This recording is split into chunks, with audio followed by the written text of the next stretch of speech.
Welcome back to the Narrative Monopoly podcast. On today's episode, we have Mark Nelson. This is an absolutely electric episode, pun intended. Mark is probably one of the most authoritative sources in the world on nuclear energy, and that also means other sources of energy, specifically nat gas, where he came from. So this episode is an absolute tour de force, and we touch on everything you could ever imagine about nuclear. Mark is a totally unfiltered guy in the best way possible, so he really lets it fly. You're going to learn a ton about nuclear, and it's going to be entertaining. Thank you for listening. Without further ado, let's press play.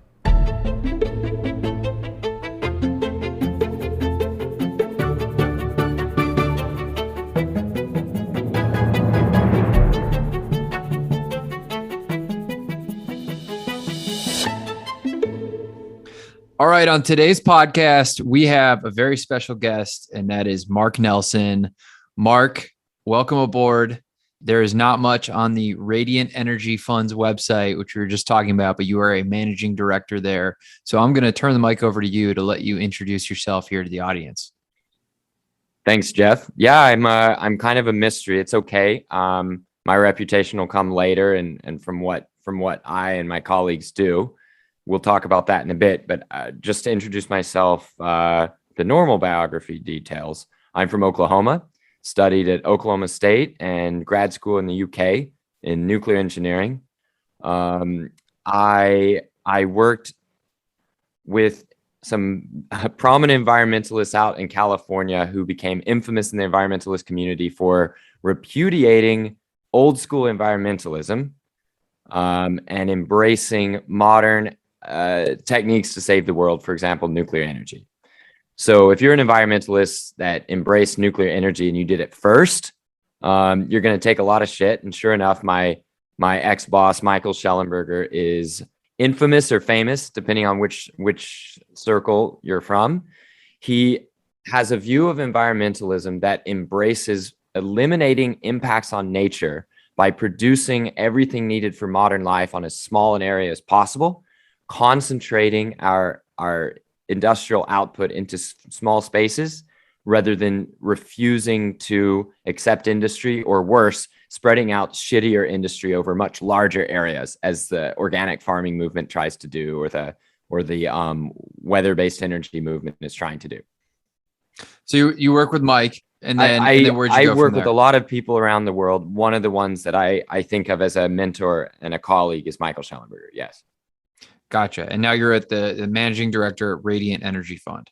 Yep. So what Radiant Energy Fund does, this is Radiant Energy Fund, like Environmental Defense Fund. That is, I work as a consultant for industry and nonprofits. I then support my programs, which include fighting for nuclear plants that are under threat. It's crazy to say this, but you can almost never get any help from the owner of a nuclear plant that's under threat. You have to do it from outside funding and outside groups, because the owners of nuclear plants that are closing, more often than not, are getting paid to kill off their own nuclear plant or are getting compensated in some way. So you have to fight from the outside. So what Radiant Energy Fund does is pool resources from those who simply cannot allow nuclear plants to close. And then we go out and we fight and do whatever it takes to keep them open. Gotcha. So today's discussion is mainly about nuclear energy. Mark is one of the foremost experts in the world on nuclear energy. He fights for it every single day. So happy to have you on. There's the usually we do it in a little reverse here. I read off the bio, but Mark perhaps operates in the shadows a little bit. He was in Europe for most of the last 2 weeks. You and I were going back and forth. We were talking. I think it was like 1 a.m. your time.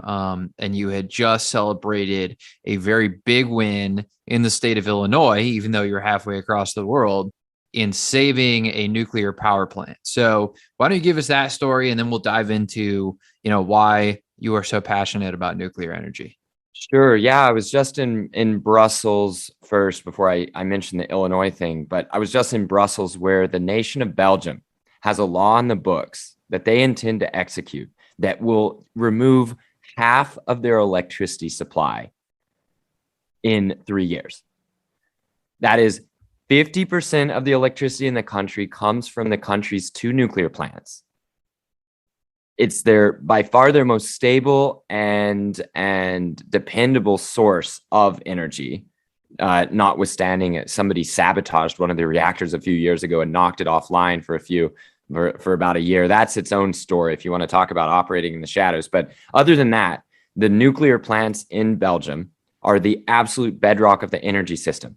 Now, while the entire world is being gripped by an extreme natural gas shortage, Belgium is looking to convert all of its electricity basically over to natural gas. And it's the heart of Europe. You know, Brussels is the capital of Europe. And we hear a lot from Europeans talking about how they care so much about climate change. Meanwhile, the green energy minister of Belgium is arranging for something like 14 billion euros worth of financial support to import liquefied natural gas from Qatar in the Persian Gulf, which is one of the dirtiest ways you can get natural gas because you lose a bunch of it in the liquefaction and reconversion, into the heart of Europe just to be able to keep the lights on at the EU headquarters, basically. They are recarbonizing their entire country, and they're doing it under the authority of the Green Party. Why? So you wanted some narrative violations straight off the bat. Here's ours. The Green parties are the ones recarbonizing. They are the ones who are doing it.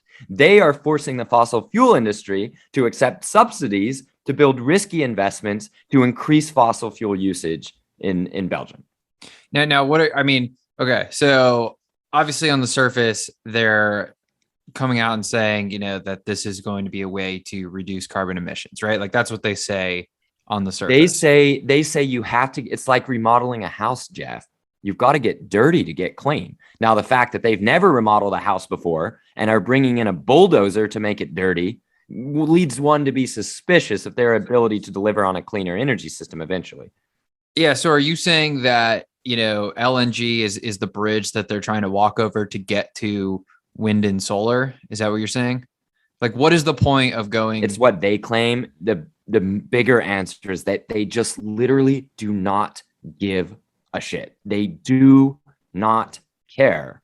Green parties were not established to decarbonize. They're not here to decarbonize. And their death cult vision about why we have to decarbonize isn't even based on CO2. It's based on their founding mission and their founding fear, which is nuclear weapons, nuclear proliferation, and nuclear energy.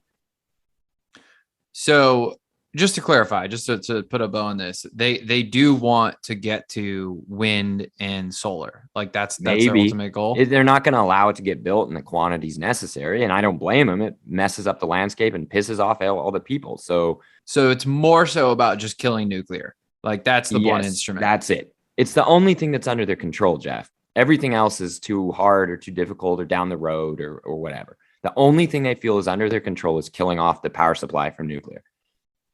Now, that's why you were in Europe, and that's what you were doing is you were fighting that law. So what success did you have over there last week? Well, the Green Party is feeling the pressure. They have just the leader of the Green Party, not their energy minister, that's from the Green Party, but is part of the government. But the leader of the Green Party himself, the day of our event, had it reported in the paper. I think he must have said it the day before, that he thought that maybe there's room to keep one reactor at each nuclear plant on. Now, a lot of the Greens aren't going to accept this because it's like being a little bit of a virgin or being just a little bit pregnant. To anybody with a purity mindset, they want nuclear completely gone, and to have just a bit of it, they don't care about the amount. Having a little bit is the same as having all of it. Why? Okay, let's back out and talk about nuclear at a higher level, so folks kind of get the bigger picture here, and then I want to get into the victory you did have in Illinois. Okay, so 50% of the electricity in Belgium comes from these 2 nuclear reactors, 2 nuclear plants with 7 reactors total. 7 reactors total. Why is that so much better than liquefied natural gas, LNG, or any other alternative source of energy, like any fossil fuels or anything like that? Like why are you spending your time fighting for nuclear energy? Let's get down to the absolute bedrock physically of what's going on here. When a big fat atom, like a uranium atom, gets hit by a neutron, any number of things can happen, but one thing that tends to happen, and you make it happen in a nuclear reactor, is that the uranium atom splits into chunks, sometimes equal chunks. One chunk is big and one chunk is small. When those two chunks come apart, they come apart and they pop. We're talking like popcorn, like extreme, like blammo. They just go.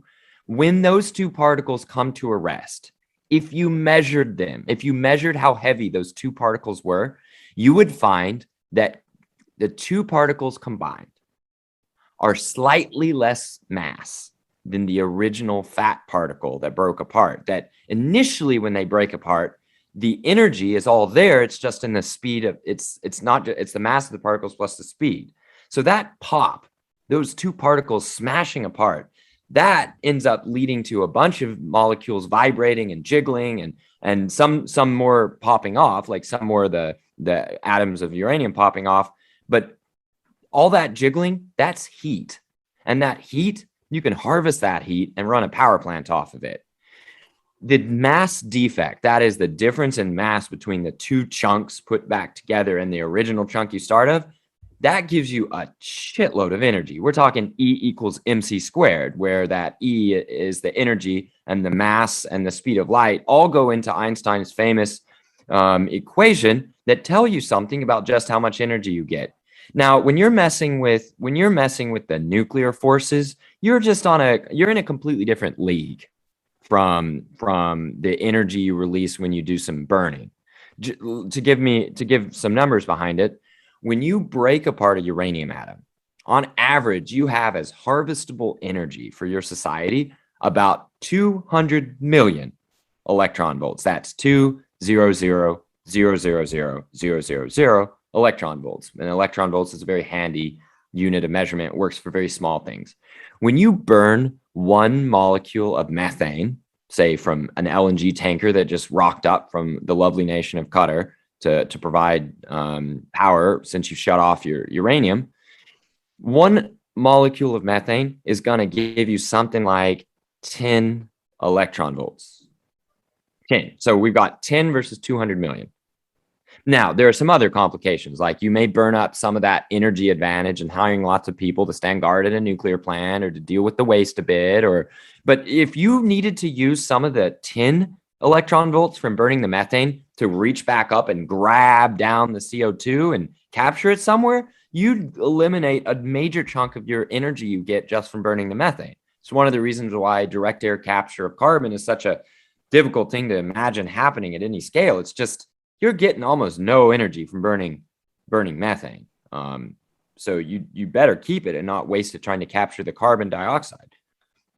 So I think that's the way we'd put it. It's that there's so I guess that's 6 or 7 orders of magnitude difference in the energy that you start with for society per interaction in your device. And when you do that, it means that a natural gas system, you're just feeding constantly. You just got to always get this colossal amount of natural gas to it. And in a uranium plant, except that Wall Street Bets has just discovered the weird world of uranium and is driving up the price of uranium, I think I'm okay with it. Why? It's not going to shut down my precious nuclear plants, because the cost of uranium for a nuclear plant has like a 1 or 2% change on the cost of producing electricity, because that's the whole point. If you're making 200 million electron volts per atom of uranium you crack apart, you really do not need many to feed society. It's also the reason why there's almost no nuclear waste. So we're talking about nuclear fission. That's what you just described. Yeah, fusion's cursed. We can talk about fusion. We'll talk later, about fusion later. Yeah. So what is so my mind goes to, okay, you said, what is it? 1 atom of methane versus 1 atom or of uranium? one molecule of methane. 1 molecule. Yeah.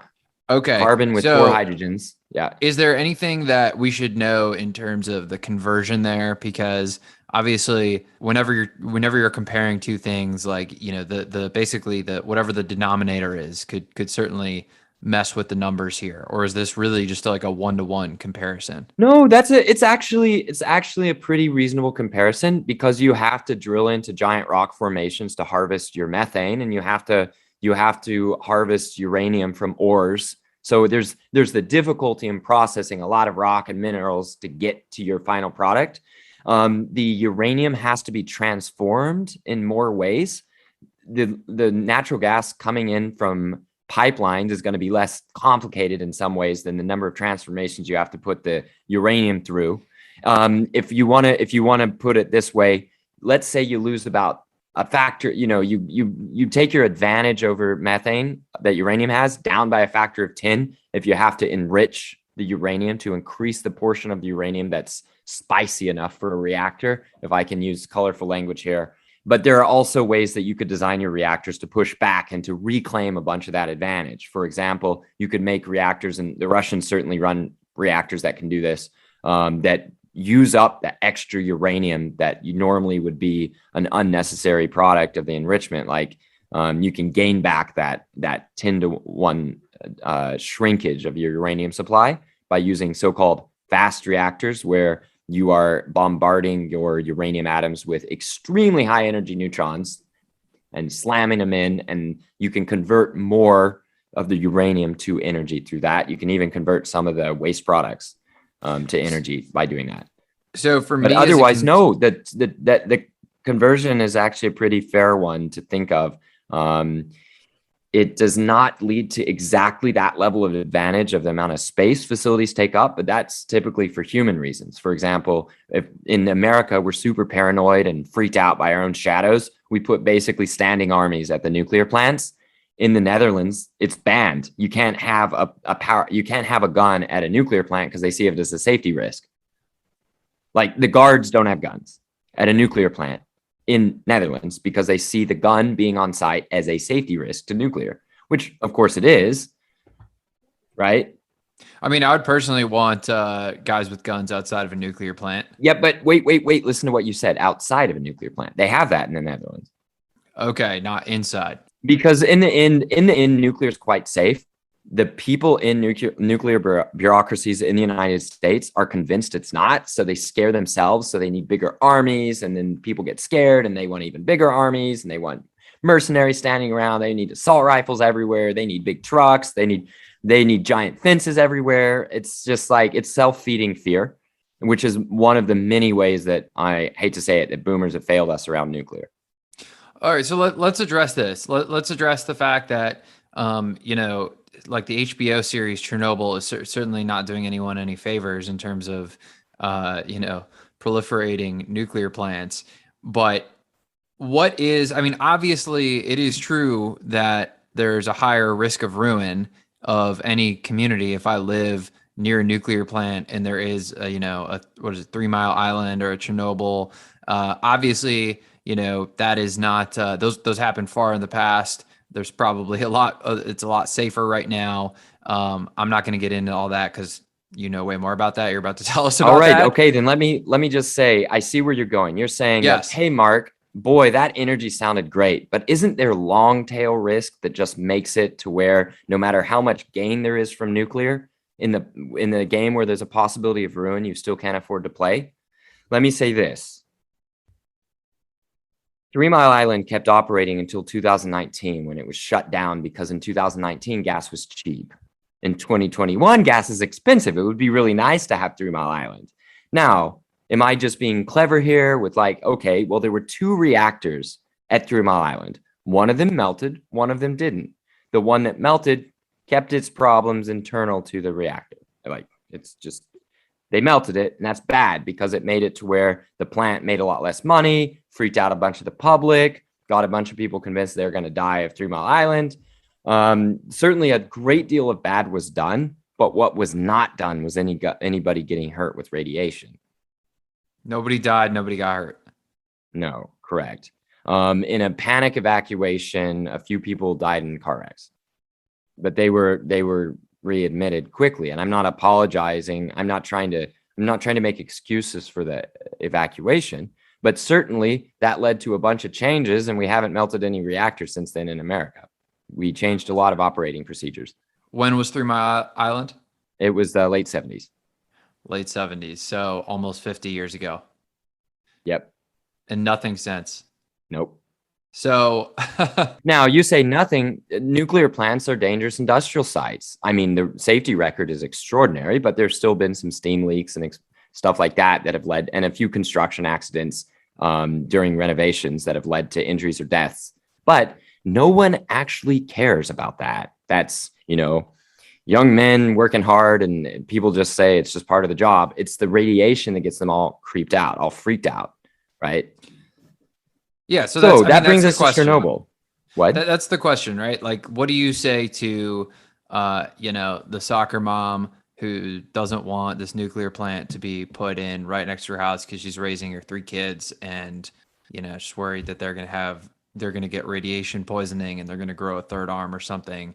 Like, how do you assuage the fears of worried Americans and convince them that the benefit of nuclear, both from a cost and perhaps carbon perspective, are worth the quote unquote risk of ruin here? What do you say to them, Mark? Well, the thing that I'd say to the soccer mom is that her kids are going to get their asses beat by the soccer club from the nuclear town because they're going to have crazy funding.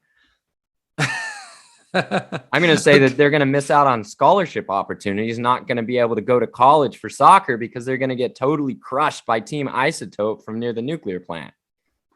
Okay, so obviously, and that the kids near the nuclear plant are, to say the least, healthy and strong because there's a giant nuclear plant and no coal or gas generation around.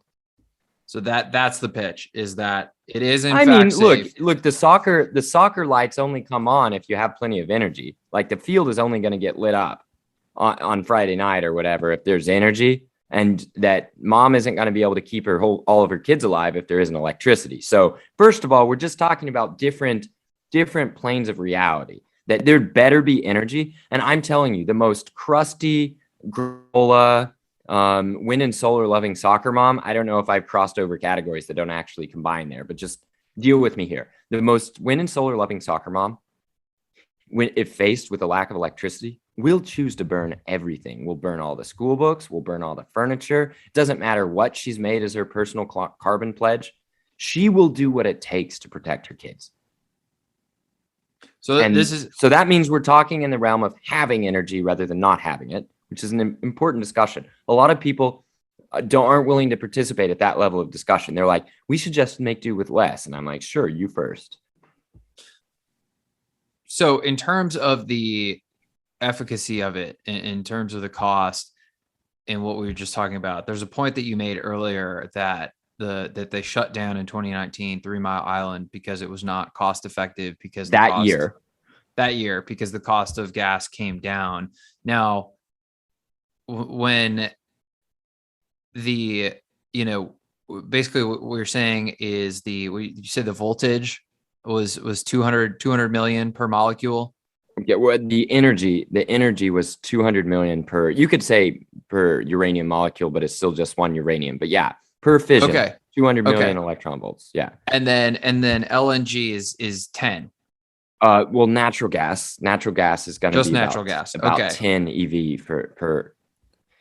So you're asking me, if I said the energy difference was that big, how could cheap natural gas turn off a nuclear plant? Yes, that's what I'm asking. Partly it's because of the advantage lost in enriching and then installing nuclear fuel, but that's just a little bit. Then it's because the nuclear plants, we have, I would say, for a lot of nuclear plants in the US, between 5 and 15% extra cost just from the hyperventilating extreme approach we have towards security. So then you have another set of costs that come from operating in electricity markets that were designed almost specifically to prioritize renewables and natural gas usage. Then you have a bit of cost where the nuclear plant is paying out money to protect its waste product long term, but the natural gas is just permitted to put it in the atmosphere, right? So over in Europe, where there's a penalty for putting carbon out from fossil plants, uranium just sits there and gets bundles of cash, because if you put any carbon tax at all, suddenly nuclear just rocks.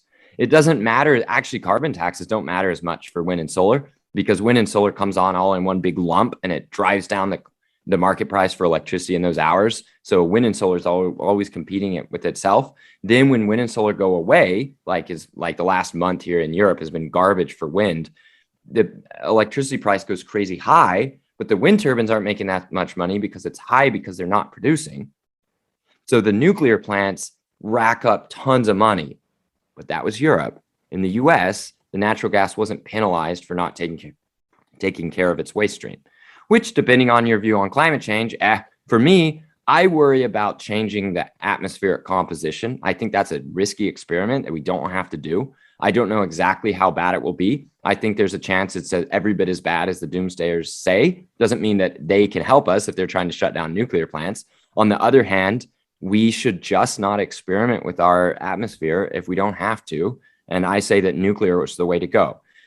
There was a second thing happening in Pennsylvania, which is the gas producers weren't making any money. That is, you had a nonprofit or negative profit natural gas sector that ruined itself. The natural gas sector between Pennsylvania, Ohio, Texas, North I Dakota. think Pennsylvania is the second largest state for fracking. Yeah, but they've lost immense amounts of money. The United States as a whole saw about $300 billion of capital get incinerated in the oil and gas, the tight shale gas and oil sector over the last decade. 300 billion, Jeff. Now, that made a good deal for consumers while they got it. I mean, thank you, Wall Street. It's like a giant Uber for everyone's gas bill, like Uber was until recently, just subsidies for our lifestyle. But it seriously damaged and destroyed many nuclear plants because they had to make money, and the natural gas wasn't having to make money. Now that natural gas isn't getting a freebie anymore from Wall Street, the price has skyrocketed. And now the nuclear plants are probably okay, but we still lost a bunch of them. So the answer to the question is, without manipulating the market via regulations, nuclear is in fact cheaper than natural gas. Nuclear was always cheaper in the rest of the world. It was just in production. It was not cheaper briefly in the US. And it wasn't like the natural gas plants were making money. It's just that nuclear plants, because of the amount of knowledge and experience needed to get them to operate so well, it's like a finely tuned F1 car versus a beater from the car lot. If the beater from the car lot, is allowed to play dirty, then the F1 needs this finely tuned track and a great team around it and everything. Nothing can beat it then. But if it needs that and it's not the game that's being played, F1 car will get smashed up and thrown in a trash heap, and we'll keep driving junkers. That's a weird way to put it, but that basically is the difference between the natural gas plants, which could go bankrupt 10 times and always find a new owner to go bankrupt again. But it could drive the nuclear plant into insolvency while it itself wasn't making any money. We had a glut. What would the opposite of Mark Nelson say if there's a clone, the bizarro world Mark Nelson who works for Nat Gas and there's a ton of them. There's mostly. I come from Nat Gas. And what would they say to you right now? Would so they agree here's with a you? few things they would say, some of which I would have to say, you got me. Nuclear is just too hard, or nuclear is just too dangerous. And then other things they'd say where I'm like, yeah, that's propaganda. You don't believe it yourself. And then there's some things that the opposite Mark Nelson says that's just straight up wrong and a lie. Let me preface this. Let me steal the anti-nuclear argument. Yeah. What would they say? What's the steel man in a bar after 2 whiskeys and there's no one else listening and it's just you and bizarro Mark Nelson? Got it. Not the so public I would debate. admit that there is actually no way to make a permanent and unbreakable barrier between nuclear energy and nuclear defense, because you can block all the technology transfer you want. In the end, a nation sophisticated enough to handle nuclear energy is a nation that can be sophisticated enough to handle nuclear defense. So that's one of the ones where if you say that I would rather live in a world with no nuclear technology, if that means we have to get rid of nuclear energy, I would do it. I would say At least that's an honest argument. Now, it's a fool's game because no one's getting rid of their nuclear bombs. That's never going to happen. Obama tried really hard. It didn't happen. If anything, it went the other way under his watch. I'm not saying it's his fault. It's just it's the way of the world. There are countries that have been successfully prevented from getting nuclear energy that have nuclear bombs. So like the cat's out of the bag there. We're never going to put that back away. I'm just not going to walk around and pretend that there's some way to perfectly isolate the two things. So that's part one of the steel man. Here's another one. We are so shitty at building anything, especially big projects, that the fact that nuclear does work well as a large reactor and a large plant means that we are bad, and we're going to have to do this crazy revamp of our abilities, of our interests, of our focuses as like millennials even, to get back in the game of building them. And if we decide that we just aren't good enough to build shit anymore, then I gotta say I don't have an argument against that for nuclear. I think it's pathetic. I think it's embarrassing. I think it's selling our generation short, and it's certainly selling our kids short. But it's true. We're bad at building nuclear. The good thing about wind and solar is that it's basically just like a bit of fiberglass or a bit of panel up, and it's just like you can slap it up and it's there. It won't hold up society. It won't solve the problem of where energy comes from, but it's easy. And what else is the nat gas guy saying?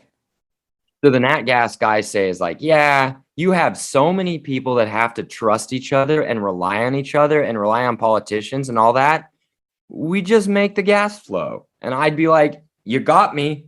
Nuclear requires good faith, long efforts, patience, very long tolerance for payback times. You know that there's not even a way for people to model what it means financially that nuclear plants last for 100 years. A plant built today is going to last for a century. Heck, the ones built in the 70s may very well last for a century. They're at least going to get to 80. And like, we don't even have ways to measure that. You can't even, how do you consolidate the interests of people 80 years down the line?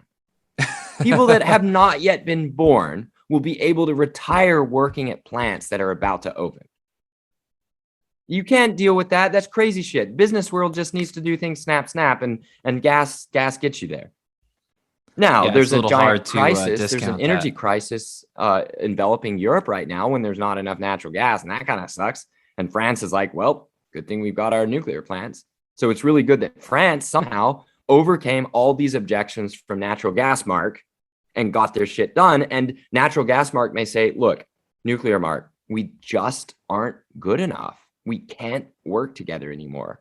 And I'd be sad, but then I'd, move to somewhere we could and get the job done.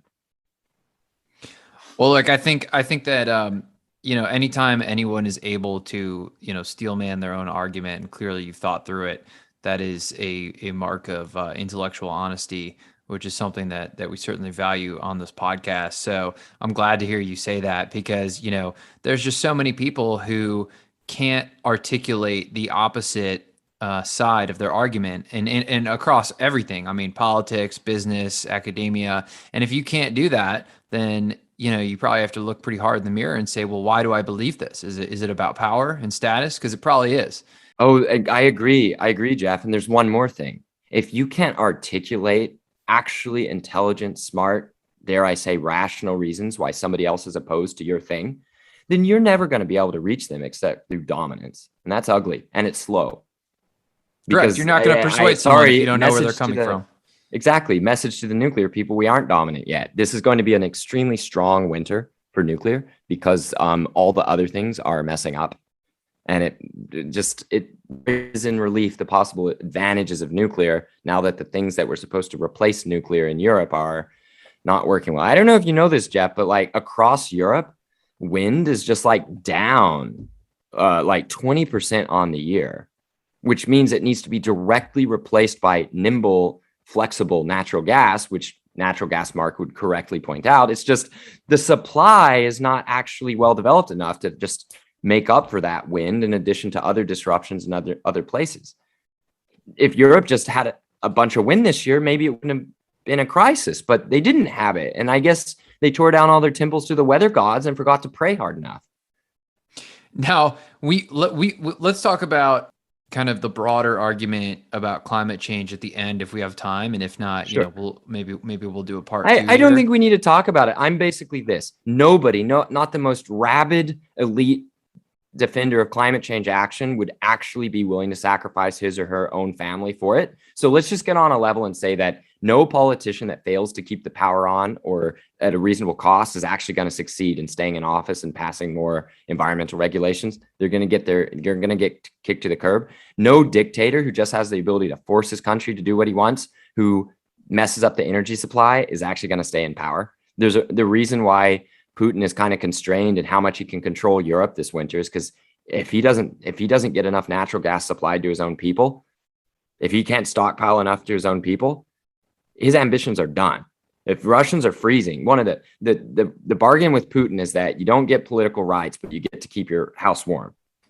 Whether or not that actually happens everywhere, that's up for Russians to tell us. It's going to happen generally most years, and now Putin's facing not having enough gas to take advantage of the European high price while still delivering for his own country, which is famously cold in the winter. Now, why is that? Because I think the average person, including myself, says Russia probably has a surplus of not only natural gas, but, crude oil.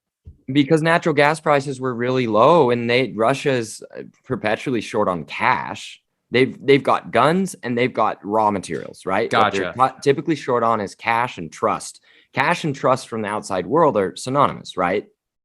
You give cash is a statement of trust from outside parties. The way Europe treated Russia is, we don't trust you. You deliver the gas and we'll buy it as it comes. Russia said, no, we don't actually have enough. They wouldn't have said it this way, but we don't have enough money to invest and make sure you have gas down the line unless you do upfront structured contracts long term. And then Europe's like, no, we will buy gas on the spot market as it arrives.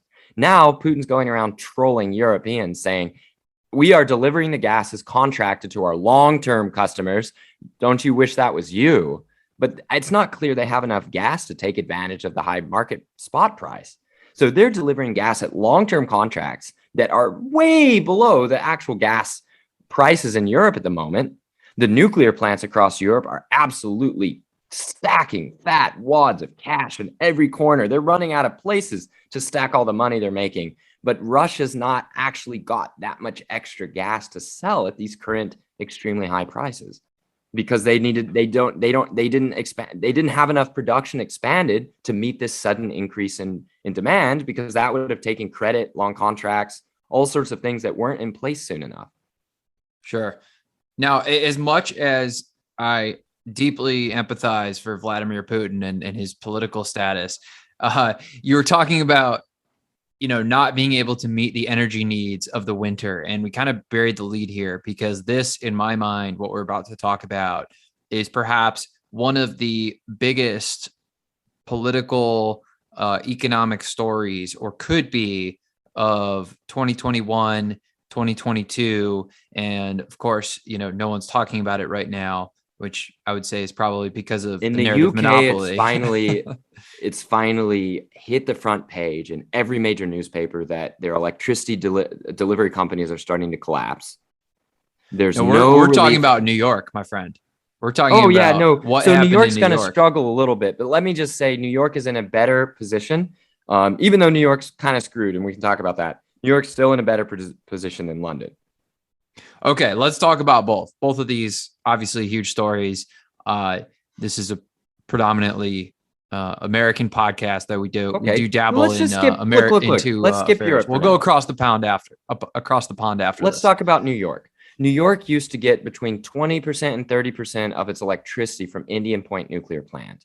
That was its only source of clean energy, and one of its main sources of energy. Indian Point is only a few miles north of New York City. But the important thing is that almost nobody will let anything get built anywhere in New York, especially as you get close to New York City. So anybody who had grandfathered in a power plant real close to the city, that was like gold. It kept the city alive. Well, they just killed it. But who's they? Elite environmentalists, left-wing politicians, Democrats. It was absolutely disgusting. It was probably the most profitable nuclear plant in the United States because of its critical importance to the city of New York. That gave it lots of extra payments for being in the right place at the right time. and they killed it. They killed it, Jeff, and there's no replacing it. There's no replacement for it. They built some natural gas plants nearby, but the thing about natural gas plants, you got to have natural gas for them. Natural gas has just doubled in price, and they didn't actually build that more pipeline capacity for New York. So those natural gas plants are competing for the same gas that's supposed to heat New York City apartments. That's bad. First of all, any disruption to that gas supply becomes doubly cataclysmic because it attacks both the electricity supply and the heating supply, right? Second of all, even before the lights go out, the cost is going to be astronomical. Oh yeah, carbon? Who even gives a shit about carbon when you're talking about keeping people alive in New York City? No one cares. Any carbon policy that interferes with keeping New York City alive is just going to get canceled.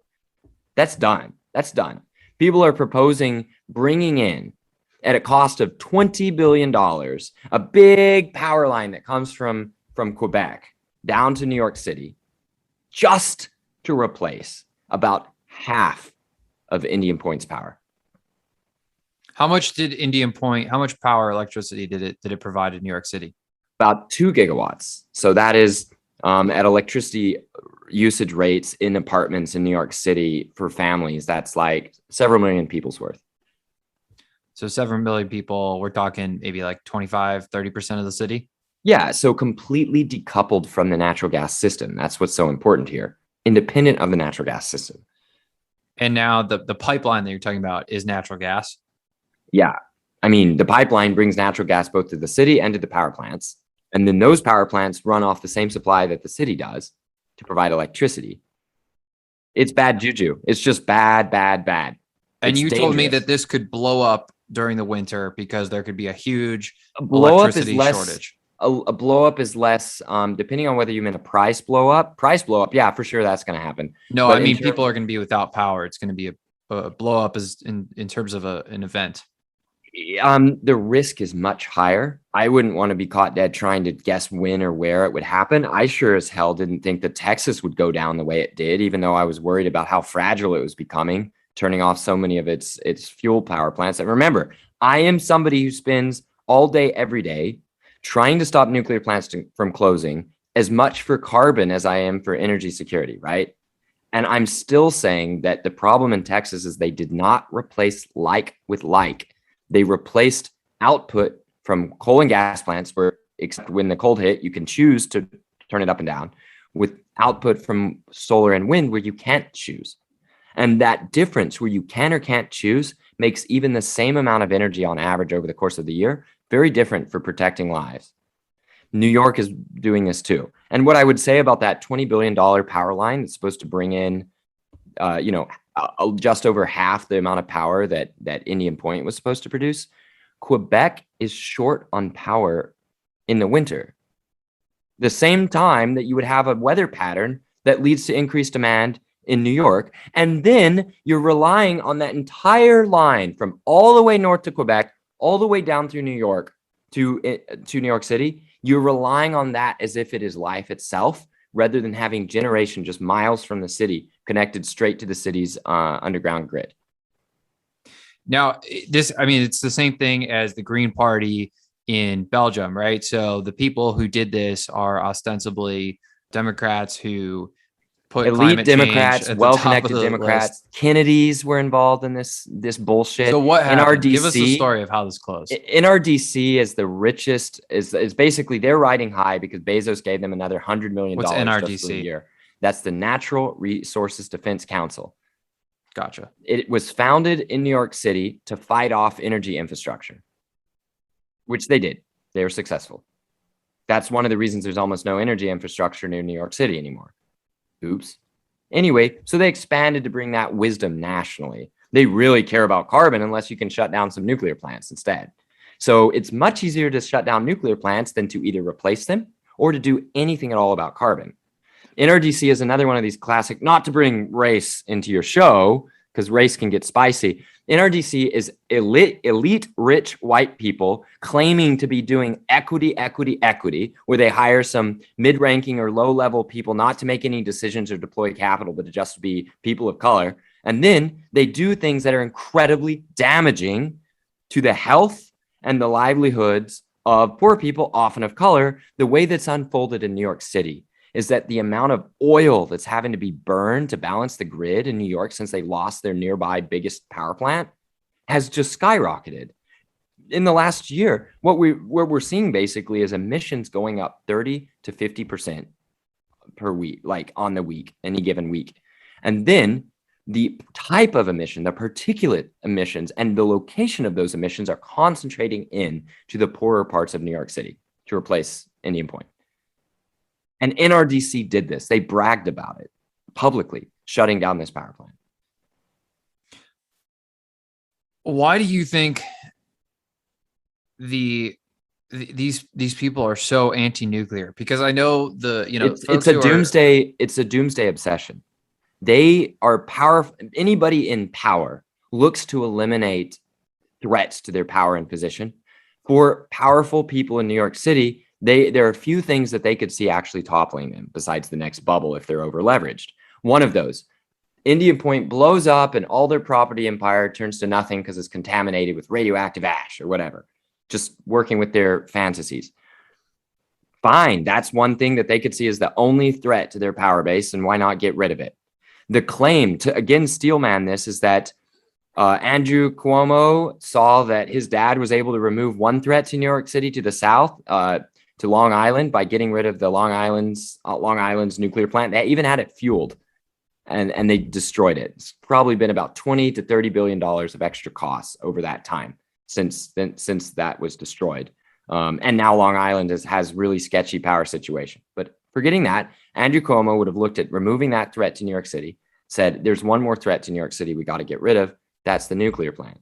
And he just has a grossly imbalanced perspective on risk, of the everyday constant risk of the extra pollution, extra costs, and even possibly the blackouts in winters from losing Indian Point. That was an unseen, not here now problem. Indian Point to him was a here and now problem. Here's another thing. For a generation of rich people and decision makers raised on nuclear bomb fears, they don't respect any difference between nuclear bombs and nuclear power plants. It's all the same thing to them. There's no numbers you can show them. There's no technical diagrams you can show them. It's just the same thing. So in their minds, they were removing a nuclear attack on New York City. So they were removing the only source of existential risk besides Godzilla that they could really think of as hurting New York City. And of course, Godzilla itself is a personification of nuclear weapons and nuclear energy fears. So I'm not even being completely independent when I say Godzilla as a joke and Indian Point. I don't know why, but I have this sneaking suspicion that, it's this weird connection where, let's say I tweeted climate change isn't real. I feel like there would be a good chance someone would respond and just call me a racist. So that's part of it. That's so part weird of it too. Yeah. So the difficulty there is that the things that hurt poor countries are indistinguishable from what the ravages of climate change are going to claim to be. Let's say you say that climate change is going to be bad because it destroys a crop. And then we're about to have a fertilizer shortage that's going to destroy a lot of crops. What's the difference? You can't actually see it. The thing is, countries with wealth can respond and survive climate change, and countries without wealth won't even survive not climate change. Now, in terms of the connection with racism, if you said that, I don't believe in climate change, or I don't think we should act on climate change, those are two related but not identical views. Somebody calling you racist, I think the bigger thing is, for me, is less the racism argument now. It's that somebody saying, I think we should build nuclear, and somebody else saying, why don't you care about the end of the world from climate change? Now, that's pretty weird. Let me unpack that. Most of the world's elites who are loudest and most publicly concerned about climate change are and were anti-nuclear, often anti-nuclear before they cared about climate change. It's like they found a new clothing for why to get rid of nuclear plants, and they called it climate change. Now, I'm fighting climate change by keeping nuclear plants on and trying to get new ones built. I'm not saying I don't believe in climate change, or I don't trust that carbon dioxide emissions are coming from us and are a problem. No, I'm just saying that if you have a doomsday vision for climate change, hurting yourself, and of course, poor people, you always have to care about poor people. You know, if you're going to the fancy fundraiser galas, it's for poor people. If you're concerned about them and you're concerned about them for climate change, and your vision of climate change is as the apocalypse that we can't stop, it's just coming, all we can do is pray, their version of acting on climate change looks a lot like getting rid of nuclear plants. You see how that works? You're getting rid of doomsday if you get rid of nuclear, because they themselves don't know how to act or supply industrial output to increase wealth and reduce the impacts of climate change. They can't see that as some kind of solution for the third world. So they see everything in terms of an apocalypse to be averted by some big intervention. To them, it looks like shutting off Indian Point. It's completely mad. It's completely insane. It's utterly irresponsible. But you can sort of squint and see how they're stopping the apocalypse, and they found the source of the apocalypse just up Hudson River in Westchester County. Now, you touched on Godzilla. Through this podcast and through my research and talking with a lot of people who know what they're talking about here, I find it very hard to believe that it was an accident that HBO put on this show Chernobyl, which makes a lot of people fearful of nuclear. Maybe it was just a really good. Can I lean into that a little bit? Yeah, lean into it. Yeah. So there's a pivotal scene in one of the episodes. Scratching an itch. Yeah. Okay. Let me get out big metal talons and just like. There's a pivotal scene in that show, which is ostensibly about lies, not about nuclear. It's about lies and the damage that lies cause, right?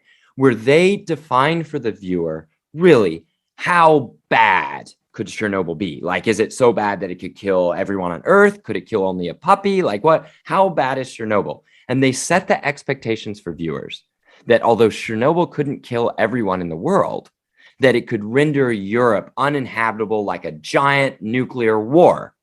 And there's that key thing again, where like a certain generation is obsessed about nuclear energy being the same thing as a nuclear war. And they say, oh, if it melts through and it hits that steam and we can't drain it, Kiev would be destroyed completely. And a cloud would go across all of Europe.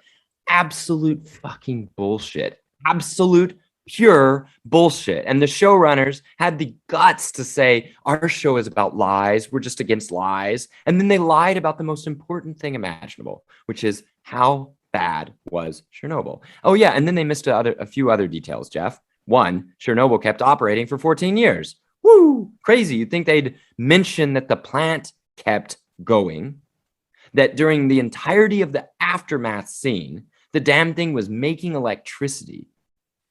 The only reason that Chernobyl got shut down is because the Germans and a few other partners paid a giant lump sum to the Ukrainian government to complete another reactor to bring online and they just bribed the Ukrainian government to turn off Chernobyl. That's not because it was any more unsafe than it was or anything like that. And the workers were pissed because they're like, hey, we've got the safest one of these reactors in Europe now. There's like 14 more of them in other countries. Why would we turn off ours? And in the end, it was to try to make a fake story about Chernobyl being worse than it was. They had to shut down the plant. How embarrassing that Chernobyl's still operating, right? Isn't that embarrassing to a narrative that nuclear is too dangerous for Chernobyl to keep operating for 14 years? Hell, it operated better after the blast than before it. Its production output record came several years after the blast. And it was all one small industrial site. It wasn't like this was some weird thing where far-flung reactors are labeled the same plant, and therefore it's some trick that I'm saying it kept operating. No, like one thin divider wall with a gaping crater.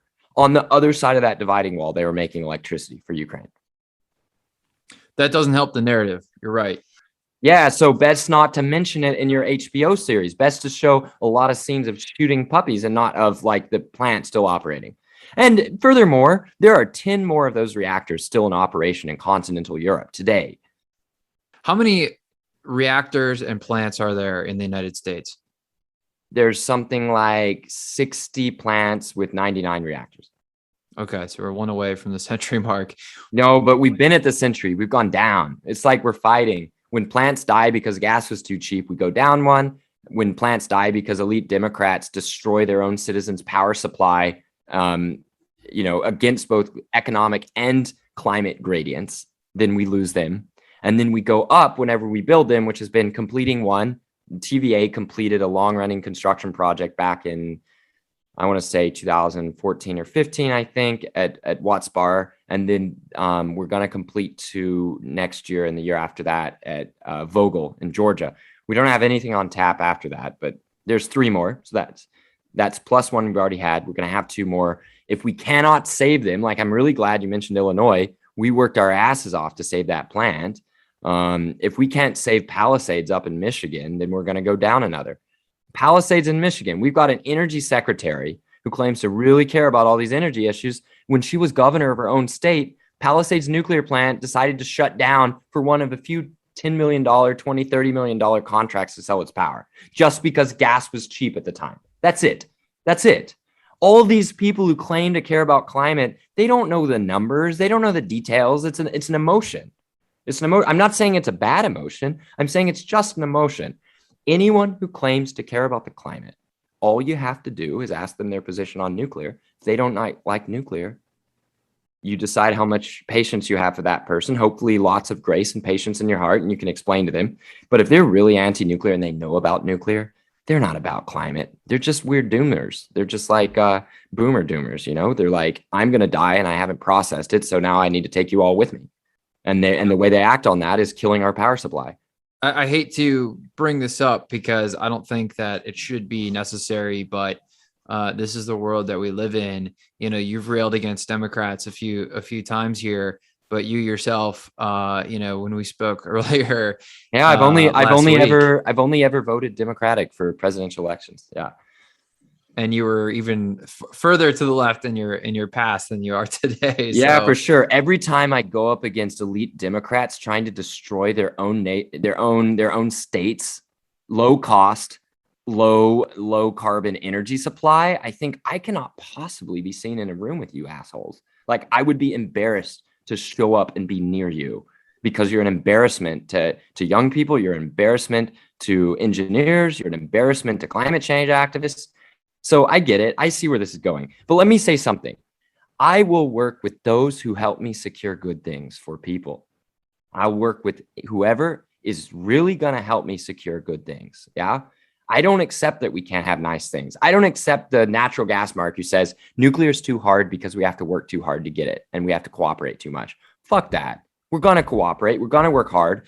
And then that means working with Republicans. It was a Republican state senator who was the key individual in Illinois to save those nuclear plants. Okay.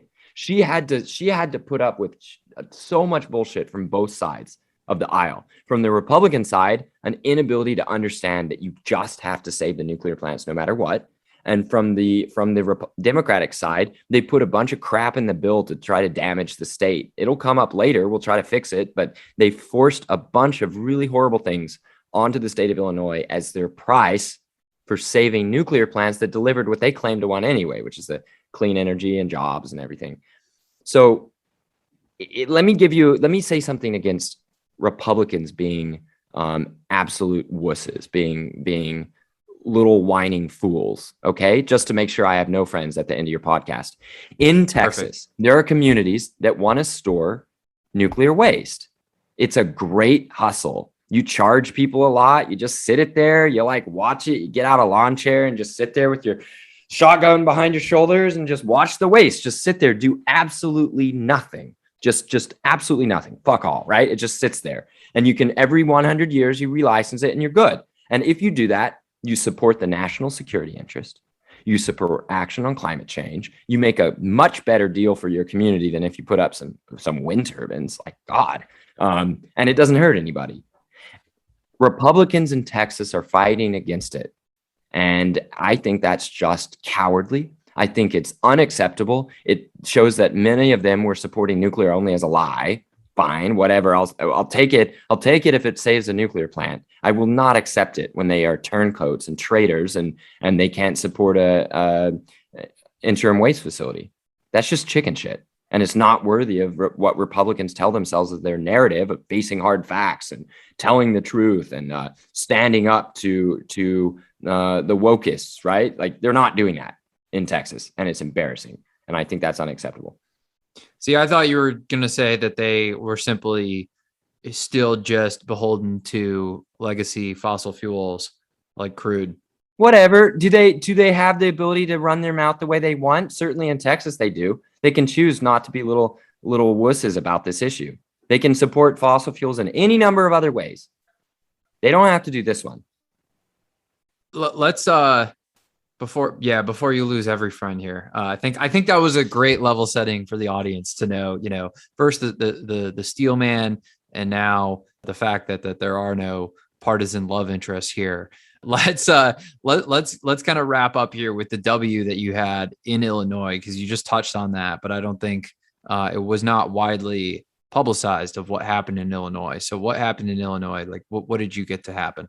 Basically, there's a bunch of nuclear plants that are perfectly placed to keep Chicago healthy, happy, cheap electricity on all winter. There's really good nuclear plants, really well placed.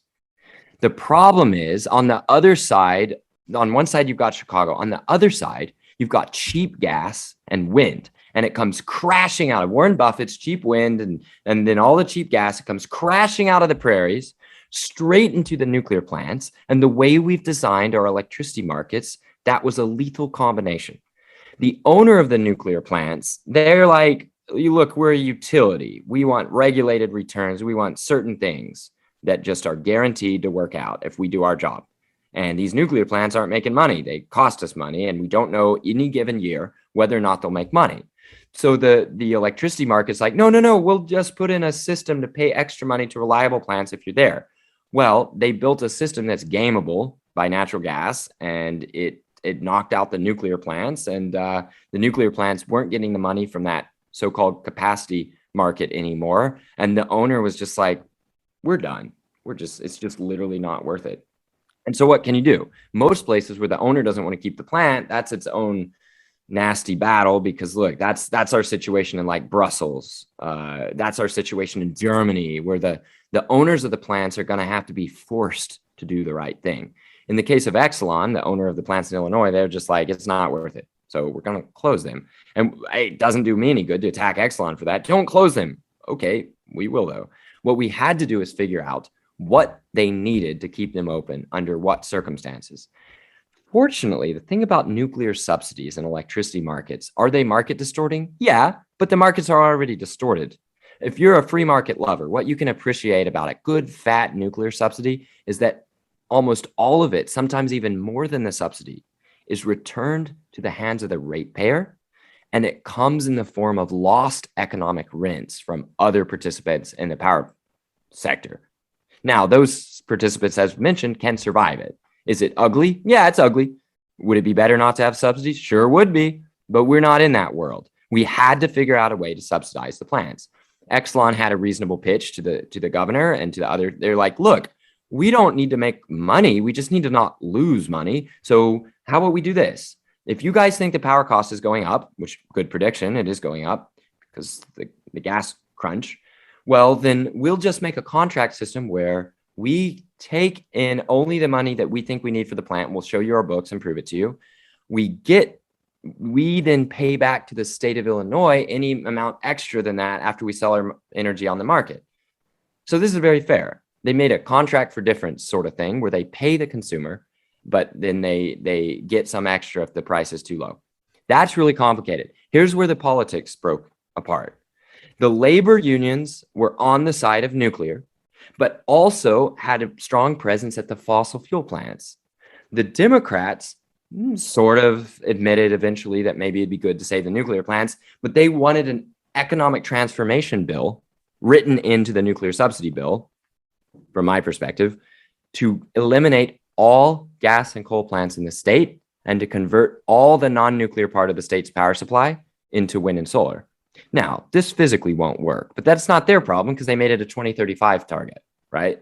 They made it a long target, far away. The fact that no state around Illinois was doing this and therefore would be able to eat Illinois' industry and thus tax base and all and the jobs and everything. That did not concern the people who were trying to run for the next election on a slogan saying we're the most progressive politicians on the environment in the whole nation. They needed that slogan to say we're phasing out gas and coal. Eventually, I'm gonna, it's already running a little long for this podcast, but I was involved in some efforts that went against advice from Exelon, but they don't, they're not the ones who know how to talk to the public. That's my job. So we put on a gentle little demonstration that didn't scare anyone and proved that you could stand up for nuclear and you could go out there and you could call your reps and you could basically put on a great show of public support for nuclear that was authentically grassroots and that people would show up and didn't have to be paid and that sort of thing. That ended up leading to the unions putting on a much larger demonstration 2 weeks later in the same location. That giant demonstration where you had 500 chanting union workers and their families and a bunch of people on bullhorns. And I think both Democrats and Republicans who showed up to that were like, we don't know what's happening, but this is good vibes for the future of the country. If we can have this type of like labor crowd standing up in a way that protects both business and the environment and the unions at the same time, win, win, win. That led to successful negotiations for a subsidy for the nuclear plants. Then it all fell apart in a day when either unions or some of the communities or some of the representatives said, oh yeah, last minute here, we're not actually going to let you destroy all our gas and coal plants. And then the whole compromise seemed to fall apart, just cratered. And all the senators and House reps, they went on vacation and then the bill died and Exelon moved forward with closing their plant. All summer, a bunch of us volunteers and activists just worked to try to slowly educate reps and senators. Look, Exelon's not bluffing. Those crazy bastards will indeed shut down the power plant. They will do it. They are canceling the order for fuel. They are going to like, it's not a joke, and they're going to do it before you even come back to regular session. It will be dead. So you need to do something. And then we hear like, yeah, but we just really need to shut down those gas and coal plants. And I'd be like, yeah, the gas and coal plants, if you lose the nuclear plants, they're not shutting down. They're never shutting down. So there was a slow process. NRDC and friends were just awful. They were nasty. They were running ads saying, no climate, no equity, no deal. What to them that meant was burn it all down, lose the nuclear plants. We'll come back later for a different bargain. You lose the nuclear plants, you've lost any cooperation you'll ever have with labor unions because wind and solar don't really overlap with the jobs aren't the kind of jobs where you're going to have union workers and union wages. That's not the way wind and solar works. That's the way things like coal, gas, and nuclear work, right? Because there's a lot of, anyway, it's just different. We can talk about that later, but let's just say that wind and solar don't look really good if you tried to convert it to the same metric as that electron volts thing. It's kind of ugly. 200 million. Yeah, you can't use the same measures because it's you're using different phenomena. You're not doing chemical reactions. You're not doing atomic or nuclear reactions. You're using like momentum transfer between colliding air particles and a blade. And then you're using the photoelectric effect, which isn't bad on its own. It's just what happens after sun goes down, which kind of destroys the value. Anyway, back to Illinois. Eventually, enough Democrats realized that without the nuclear plants, none of their targets would ever come true. They wouldn't even be put into law. And I think they blinked. I don't know if our message about how screwed Chicago would be if we lost all the local power plants, I don't know how well we were able to get that across. Certainly Exelon was limited in how much they could brag about their power plants because they'd had gas plants that went down in the Texas freeze. And that was embarrassing to them. And they lost a bunch of money on it. So anyway, in the end, when the final hours were coming up, the very day the first of the two nuclear plants was starting to close, enough reps and senators got together, accepted a compromise, and went forward with saving the plants. All the different problems of the bill we can patch up later. What matters is that the plants are saved. Exelon is going to sell them off to the highest bidder anyway. Like they're breaking off the part of their company that does nuclear energy. We just had to get the plants sent off with that parting contract where even now that the electricity price is going to go up so much because gas is expensive, That is money that is going to be returned to the ratepayer in Illinois. And Exelon is fine with that. They just could not go into selling off their reactors as lemons, as like economic lemons. They wouldn't do it. So anyway, a bunch of other nasty politics and details under the surface there, but we are exhausted but delighted to have saved our local nuclear plants. Well, congratulations. I know you live in Chicago, so that one was a personal victory for you. After this podcast, I think, you and I may have to talk about hitting the fundraising trail to try and buy those 2 plants, because now I'm interested. I think you've sold me on that. So yeah, heck, even Palisades. You get with a few crypto bros, you get with anybody who's willing to invest in American industry and say that in a time of scarce gas, which it looks like we're entering, you're gonna want a nuclear plant with, like, in the case of Palisades, 800 megawatts right there on the shores of Lake Michigan, ready to roll. That's what you'll want. Let's work on that. Let's save these things. Last question here, and then we got to wrap it up, is how much would one of those plants, how much would the Palisades cost us? Hell, the damn things are free. If they're being shut because the owners can't make money on them.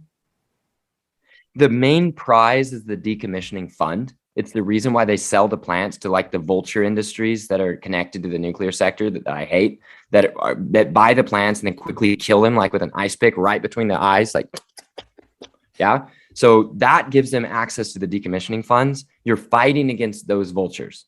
So you need a big economic shotgun to scare them off. You need political support from the state to say, yeah, actually it'd be better to have a working asset than a charity case that's receiving money from a decommissioning fund instead of providing like 800 incredible jobs and a shitload of clean power all through the dark winter. So you'd want to get people on board. If you did that, different costs I've seen for nuclear plants were in like low tens of millions to high to low billions, depending on the plant, its location, what you get for it, what the transfer protocol is like. So it's like, it seems to be quite disconnected from the future value of the electricity if you think that that's valuable, because it wouldn't be closing if it didn't have that future value. Well, if I can parlay it wouldn't be closing if it wasn't, if the owner didn't expect there to be losses on the future value of the electricity sales.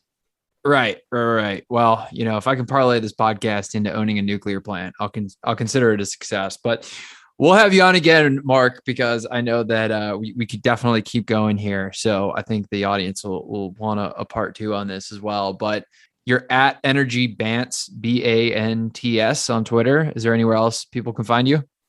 That's the best place for now. I'm also Mark at radiantenergyfund.org, and I'm pleased to hear from listeners. Awesome. Well, thanks for coming on, Mark. Cheers, Jeff. See you soon.